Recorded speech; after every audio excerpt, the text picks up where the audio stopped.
রাতে খালি গায়ে ঘুমালে দুইটি বিপদ আপনার জীবনে চলে আসবে। অবশ্যই আপনি দুইটি বিপদের ভিতরে পড়ে যাবেন। আমরা অনেকেই আছি রাতের বেলা যখন গরম বেশি লাগে তখন আমরা খালি গায়ে ঘুমাই। নবীজি সাল্লাল্লাহু আলাইহি সাল্লাম কখনো খালি গায়ে ঘুমাতেন না। নবীজি সাল্লাল্লাহু আলাইহি সাল্লাম এই খালি গায়ে ঘুমাতে নিষেধ করে দিয়েছেন। আমাদের নবী তার উম্মতের জন্য A to Z যা কিছু লাগবে সব শিক্ষা দিয়ে গেছেন।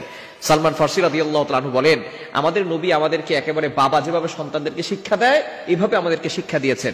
আপনি কিভাবে টয়লেটের ভিতরে ঢুকে পরিষ্কার পরিচ্ছন্নতা অর্জন করবেন সেটাও নবীজি সাল্লাল্লাহু আলাইহি ওয়াসাল্লাম শিক্ষা দিয়েছেন, এবং আপনি কাবা ঘরের ভিতরে কিভাবে নামাজ পড়বেন সেটাও নবীজি শিক্ষা দিয়েছেন। সুতরাং আমাদের নবী হচ্ছেন আমাদের রুহানি পিতা।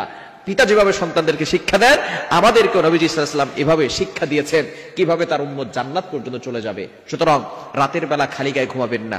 রাতের বেলা যদি আপনি খালি গায়ে ঘুমান, এক নাম্বার বিপদ হচ্ছে ফেরেশতারা আপনার জন্য বদদুয়া করবে। কেননা ফেরেশতারা কিন্তু লজ্জাশীল অনেক বেশি।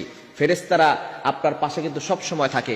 প্রতিনিয়ত 20 জন ফেরেশতা আমাদেরকে প্রটেক্ট করছে, হেফাজত করছে প্রতিনিয়ত। লাহু মুআকিবাতুম মিন বাইনি ইয়াদাইহি ওয়া মিন খালফি ইয়াহফাযুনাহু মিন আমরিল্লাহ। আল্লাহর অর্ডারে প্রতিনিয়ত আমাদেরকে 20 জন ফেরেশতা সব সময় প্রোটোকল দিচ্ছে এবং আমাদেরকে হেফাজত করছে। আমাদের সামনে একজন ফেরেশতা, বামে একজন ফেরেশতা, ডানে একজন ফেরেশতা, বামে একজন ফেরেশতা, এই 4 জন ফেরেশতা সামনে বামে ডানে পিছনে আছে।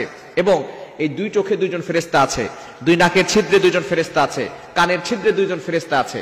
তাহলে এখানে হচ্ছে 6 জন, আর সামনে পিছনে বাম পাশে ডান পাশে হচ্ছে 4 জন, মোট হচ্ছে 10 জন। এই 10 জন সকাল থেকে সন্ধ্যা পর্যন্ত ডিউটি পালন করে। আবার এই 10 জন চলে যায় সন্ধ্যার সময়, সন্ধ্যার পরে আবার সারা রাত ধরে বাকি 10 জন আবার আপনার হেফাজত করার জন্য তারা ব্যবস্থাপনা করে। সুতরাং এই 10 জন 20 জন ফেরেশতা